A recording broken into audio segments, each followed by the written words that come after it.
So this whole story you're going to hear about Woodloch is all about fate. The Pocono Mountains is the birthplace to a Pocono wonderland of untold pleasure. Winter in the Poconos, clear and crisp. Called the land of the waterfall. A recipe for romance.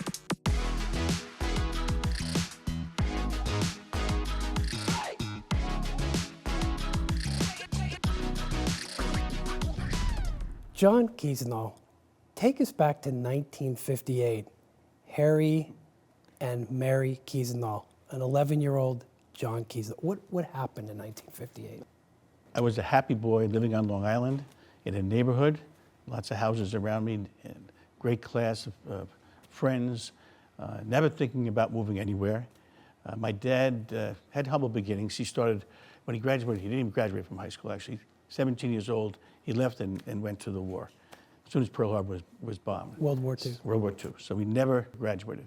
He came out of this service, he was a good human man, ringing the bells, and a milkman. He delivered milk all around. And my dad was sitting in the living room on a Sunday, and because he was looking for something else to do. My mom was pushing him because he was never home. He was always doing different businesses. So let's do something we can do as a family. So we're sitting in the living room, and my dad just gets a phone number from the New York Times, says, boarding house for sale on a lake in Pennsylvania. Called up as a Brooklyn phone number, and the gentleman said, well, it's on Lake Tidioskong in Pennsylvania. My his ears just rang, and he calls up, Mary. Your mother. It's my mother, yeah. yes. It's on Lake Tidioskong, the same lake my grandmother had brought them to when they were here, just going in the service, and they wanted to get married during the war. This is a true story. They put a stake in the ground at that time on that lake, and they said all the things you say when you're in love and 16 years old, or whatever they were, 17. And but then we never came back. And when he called this number in the New York Times, it happened to be Lake Tidioskong, where they had put the stake in the ground. So we drove up to see Woodloch Pines. In 1958, it was a small summer boarding house, and this was March we went up. So the boarding house was titled Woodloch Pines, so there Right. wasn't a Woodloch place, but No. it was a boarding house. It was Woodloch Pines. We got up there, we had no neighbors 5 miles either side. We had no running drinking water. All the water would come up from a spring. And I'm thinking, oh no, we're not gonna move up here. It's the end of the world. But we did move up. And that was 1958. That was 1958. And then once we got opened and the full house was 40 people, it was only $6 a day to stay there. And that included 3 meals. And I would get the water and I'd do the dishes, and we got involved, but then we met new people every week, and we treated them like company in our home. We found out that they liked that feeling, and I started to love that feeling. So I quickly adapted. We adapted, and that's where Woodloch started. And my mom and dad, my grandparents moved up with us, and it was a very humble beginning, very humble. So the first Woodloch Pines in 1958, 40 guests. Yep. All in separate rooms? Separate individual floors rooms, no bathrooms in the room. They were all down the hall. And so we had a couple little cottages around. I think we had 3 cottages, and then we had 6 rooms in the main house, and we had a barn that was converted into 14 rooms with single bathrooms at the end of the hall. It was very humble. We only had 1 employee year-round. So, but we treated our guests like company in our home. I think that's what made the difference. Yeah, so my dad did all cooking. My mom was the hospitality person, reservations, housekeeping, and we found out we loved what we did.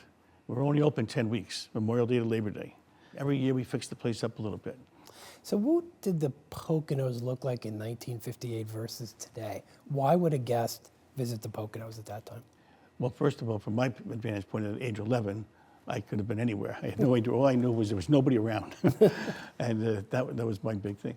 But the Poconos were still a great place to go. Obviously, all the nature things that we're promoting now were there. Nobody really touted them as they do now. It was all about the honeymoon capital of the world, kind of. That was the big thing back in the 50s and the 60s. So it looked very different. We are in the northern Poconos, which is, we called it the Lake region. So it was just a beautiful area. You're 90 miles from New York, for us 100 miles from Philadelphia, people all around, and affluent people all around. So even though we started $6 a day with 3 meals, as we built the business, things started to change a little bit. So in 1958, when you had 40 guests, your dad had a lot of vision. What was the first expansion? How did take us through the 60s, the 70s? How did that start to look? Well, what happened is, as guests went home happy, they started to tell their friends, and they started to come back. My dad realized we couldn't sustain ourselves on this little small boarding house. There was a girls' camp right next to us, Camp Tidiaskong. And we purchased that in 1961. That was the first big change. And we put an addition onto the main lodge. 1961, the girls' camp, it was actually a sad day in my life because I was 14 at the time. But anyway, we had the girls' camp was more than doubled our size. Then we fixed up some of the cabins and the cottages over the winters, and we started renting that as well. So that was a real key spot. Interesting thing about that is we couldn't get a mortgage. Dad couldn't get a mortgage because it was we were a small business. The camp cost $60,000, which at that time seemed like a lot of money. They had bought Woodloch for $40,000. And when they bought Woodloch for $40,000, it was 12 acres and 200 feet on the lake. And now here's another 200 feet on the lake and about probably it was 25 acres. So he went to the bank and nobody would lend him any money. So he went to our guests who just for, a lot of them have loved Woodloch. So they came back and he sold $500 bonds to guests. And they gave him a discount when they came to Woodloch. And he raised almost $60,000 and we bought the girls' camp. It's a great story and an innovative dad who came up with this plan to raise money from our guests. They had confidence. They liked my parents. We were like family. We knew everybody. Not a lot of people to know. 40 every week. There was somebody different. And the guests we were raised the totally money. invested And in the you. guests invested. They got a good return, and they got a discount when they came. It was a 5-year bond, and we paid them all back. I want to add one other thing about financing. So my dad sold bonds when he was buying the girls' camp. But when I had this big spurt of growth from 86 to 92, I never went to the bank. Everything was financed by our guests. I sold them different vacation plans with discounts when they come, 4% interest rate, and we just sold them around every week. I'd have a little meeting. Anybody wants to come in, they come in, boom. It was $5,000, $10,000, and we raised millions of dollars that way. And then those people who were our guests that donated, they became our best ambassadors. They went home, they said, oh yeah, I own a piece of the rock, or whatever they said. They became salespeople for us. It's unbelievable. So everything you see it's not new anymore, but that we did in those early days, and we spent a lot of money with all those things we did. It all came through the guests. I think that's a testament to how they had faith in you and loved your It's property. all based on that, the relationship, that sincerity and the trust. But it's really the part that works. And they knew they had to vacation there 5 or 10 years in order to get their money back, and they did. So, just out of curiosity, do any of the original structures still exist? Oh, yes. Yeah, the main lodge is still there. In fact, my office on the top of the main lodge was an attic. When I was 11 years old, I slept there. And every night I went to bed with a tennis racket because it was infested with bats. We built our closing room up there. And now that's my office up top, and where I used to sleep. Only the ceiling's a little higher. So I read that Woodloch does not have executive offices. Why is that? Most of the time, we're on the floor with people, with our staff. We work elbow to elbow with people. That's been our tradition all the way through. If I don't say it now, I don't want to forget it. The most important asset we ever had at Woodloch, and always have been, is a great staff. We are blessed with terrific people. The culture that's developed over the 65 years we've been there and the success we've had is all about our staff. And that culture that we started back then of treating people like they were members of our family, that's how we treat all of our staff. So we talk about the 1,300 people we have. We talk about the Woodloch family, the greater Woodloch family. So we have offices. We just don't spend a lot of time in them. And that's how we've run our business, very hands-on. And my dad brought in a partner in '61 who was a good friend of his. So when he came in, he did the bakery, he did some different things, and his wife did some of the housekeeping. She was in charge of housekeeping. And so it just rolled. Now that partnership lasted until 1990. I bought the business from my dad with Mr. Kranick, who was my dad's partner. We called him Uncle Don. His son was 5 years younger, so we bought our parents out in 1981. When did you really decide, okay, now do I want to go out in the world? Do I want to stay and invest with my family? Because I think the big story too here is one of the great sides of the story is how your family today is involved. But you were there when you were 18. Yeah, so I was there all through those young years. My dad sat me down and said, listen, you can be a teacher and you'll be a great teacher and a great coach, but I see an opportunity here. And, you've got good grades, you're a smart kid, so why don't you try and get into the Cornell Hotel School? So with a lot of urging, a little pushing probably, I ended up going to Cornell, What to years? hotel school. What years? I was in from 65 to 69. 69 rolled around, and it was Vietnam time, and so I volunteered for the service in the Navy, and I got into an OCS program, and I graduated as an officer in the Navy. Now, we were all trained in those days. We were all going to Vietnam, a week away from going, and I got my orders changed. One of the people who was running the officers' clubs in Norfolk, Virginia, had a heart attack and died, and he must have looked at my record, grew up in the business, hotel, school, boom, boom, boom. So they changed my orders. But you wanted to go to Vietnam. I was a gung-ho guy, so I was disappointed. All my buddies were going. So, it's one of those things that when everybody talks about what they did during the war, well, I ended up running officers' clubs at the Armed Forces Staff College in Norfolk, Virginia. But you played an important role of people coming back from the Yes, war. we did. The Armed Forces Staff College was NATO nations and Americans, all the senior officers, and so I ran the BOQ, which is the Bachelor Officers Quarter, like a little hotel, and the Com Open, the regular club. That was a great experience, but in hindsight, who knows if I'd be here today, but And that's what something that sticks in my heart that I didn't do it. Well, that's what I wanted to ask. So then, obviously you're in the Navy, you have rank, you were successful there. You knew you could be successful somewhere else with hospitality. What drew you back to the Poconos, and how did that happen? It happened very, very quickly and easily. My dad said, when I was getting out of the service, he said, I hope you want to come home, because if you don't come home, we're going to sell it. So what should I do? And we grew, and we grew not tremendously fast, but for a little place, it went pretty fast. We bought another camp on the lake. Camp Electra was a Christian Scientist camp. We bought a little small boarding house that was on the lake. So by the time 1981 rolled around, when I purchased the business, Woodloch handled about 250 guests.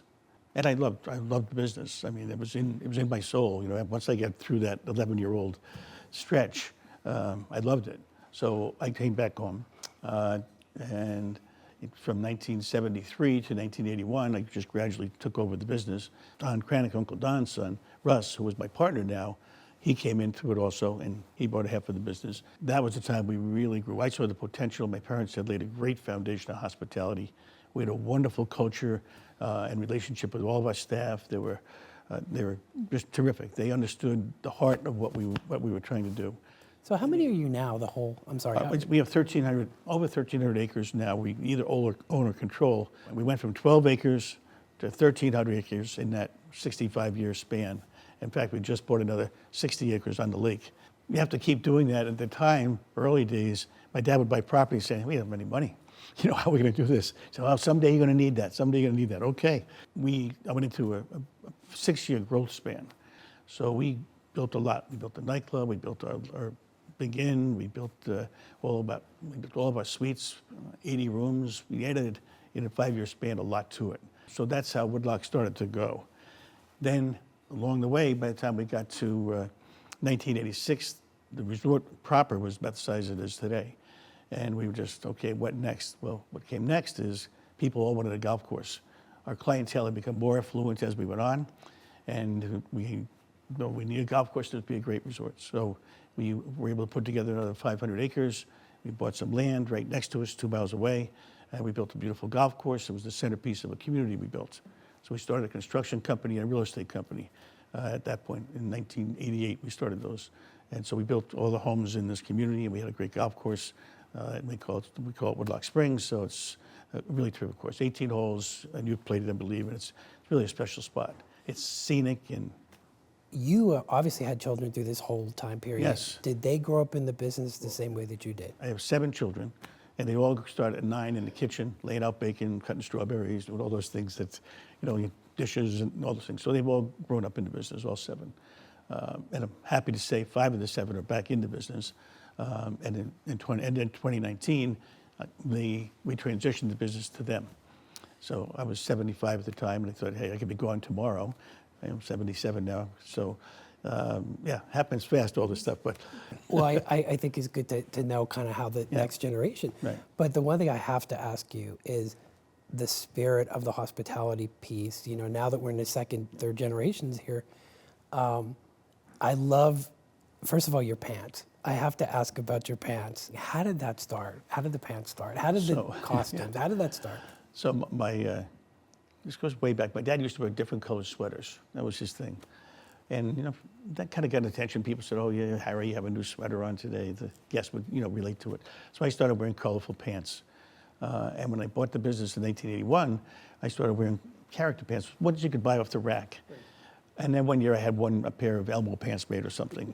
And they were all embroidered. And it started so many conversations. With the guests. With the guests. Right. And the kids just loved it. And then more importantly, I said, you know what? There's intrinsic value in these. So I kept buying them, and the staff realized, even the owner is going to make fun of himself and do whatever it takes to make our guests happy. It made everybody relax more. I wanted them to know it's a fun place to be, the staff and the guests. So it really worked both ways. The Woodloch Pines primarily is a family resort. So we have lots of kids, lots of families. They come back year after year, and then we have other pieces now, but that's what it was. So I started doing this. Well, we built a spa, and I'm jumping ahead a little bit. No, that's okay. We want to talk about I keep the rolling. So no, we did a golf course, and we figured, okay, that's it. Now we have a perfect resort. But everybody, by the time we got to the 90s, everybody wanted to have a spa.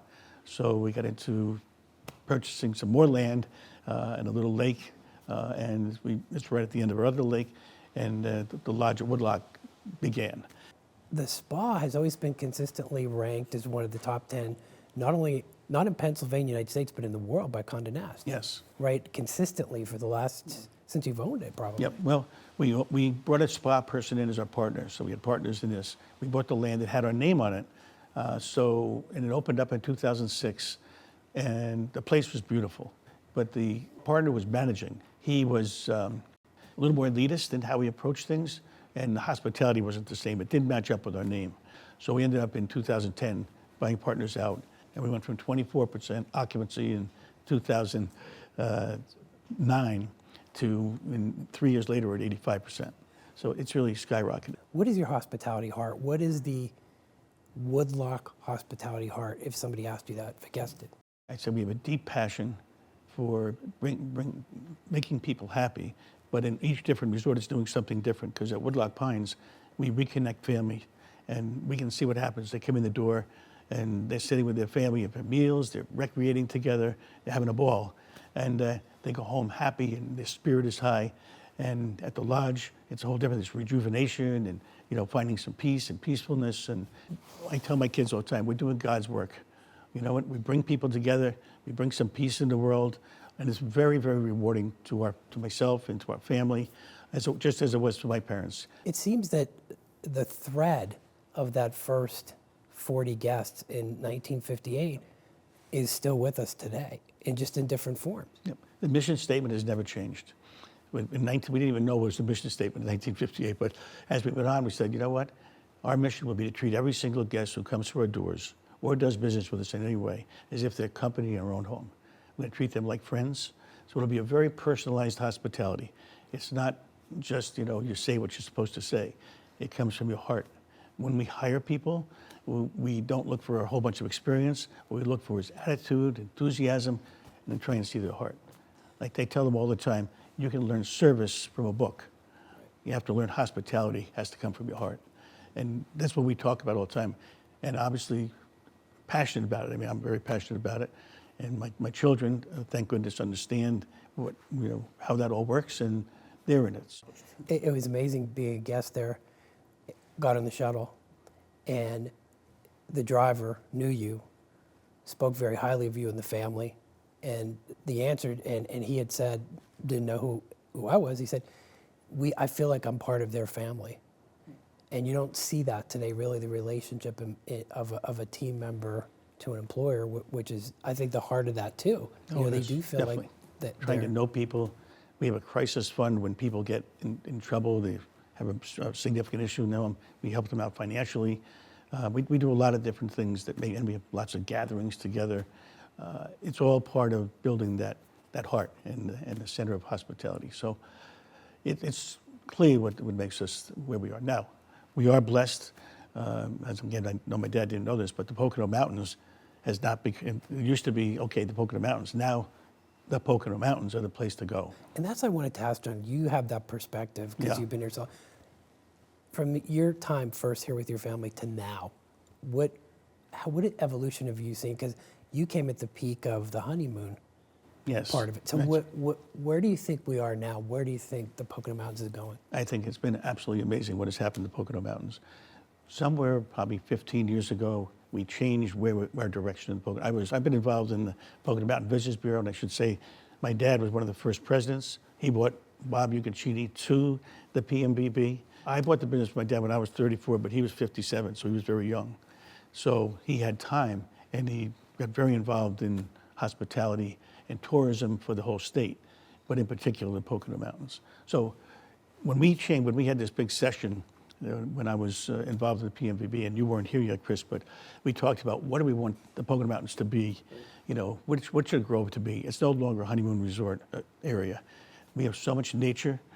We have rivers and streams and beautiful woods, and we're only 90 miles away from New York and Philadelphia. We should be the mecca of people vacationing. There's so much diversity there that can happen. So we changed our mission from honeymoons to nature and family, and we still have great honeymoon places, but that's not all we have. Skiing in the wintertime, snow tubing, and all these water parks that have come in. There's just so much here now. And a credit to everybody in the PMB over the years, but the real change has taken place since you've come on, Chris. You've really made a significant difference in what's happened here. You took all the assets of the Pocono Mountains and all the wonderful people we have working in this industry, and you gave us more direction. You gave us more exposure, and the Pocono Mountains is now, nobody says, oh, the Pocono Mountains, that's lower class. That's not it. Now we are the place to go, and it's close by, and people today don't have the time, so it's great. I mean, we have really been blessed to have you as a leader, but also we've always been blessed with the nature that's all around us. So it's easy good to places. deal with such great products and the type and composition of hospitality that you have started, the French Manor, folks like that. There's a basis here that I personally don't think is anywhere in the world. That's my opinion. Well, owner operated is wonderful. Now we have bigger properties in that aren't, and they're great. But for me, when the owner is out there all the time and wearing funny pants and having people laugh, and when we first opened the spa, when we took over, I would go over every day and I would change my pants before I went there, because I said, what, this is a destination spa. This is not something I should be wearing these funny pants to. But everybody said I got too busy. I couldn't change it. When everybody responds the same way. It's a conversation piece. The people who are young at heart got right into it.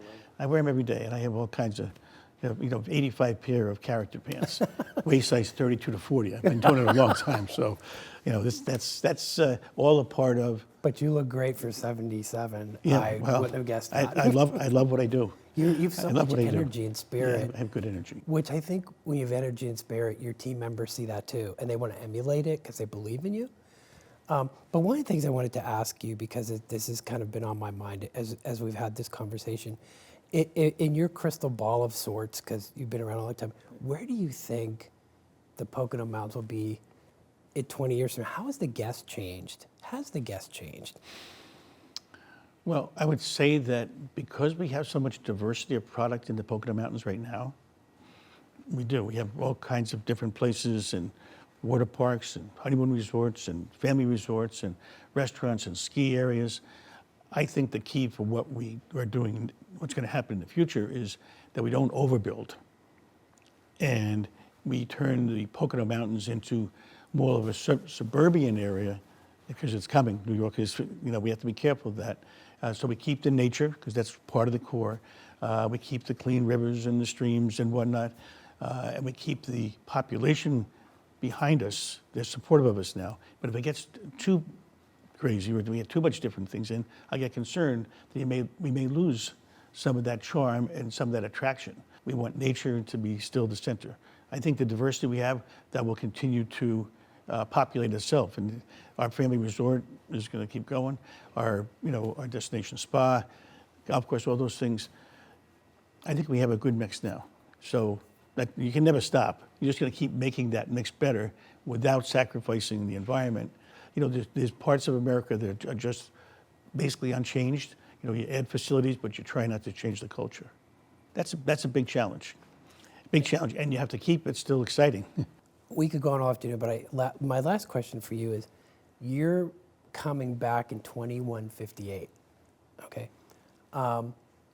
You go to Woodloch. What do you want to see? I'll tell you what I want to feel. I want to feel the heart and culture that we started in 1958 is still there. Because if it's not, whatever I see is not going to be the same. It's not going to be really what keeps people coming back. Now, Woodloch will, we don't get too much bigger. We have opportunities to do some different things, and we'll do that. But the key is not what I see, but what I feel. And I think that's in anything we touch, what's made it popular, what's made it successful is the culture and the feeling that, we really treat people like company or home, like you're our friends. Talk to everybody. I'm still in the dining room every day, 6 days a week. I love what I do. Eating the best food. Eating and enjoying people. So that's the answer to that question. What I want to see, I want to feel. That's what I want to do. John Kiesendahl, this has just been a joy. I can't tell you how great it's been just to sit down and spend some time talking with you. You're really the heart and feeling of the Pocono Mountains. And I know when we come back in 2058, that spirit will still be there. So you're watching Pocono Perspectives. We have been with John Kiesendahl. Thanks for watching.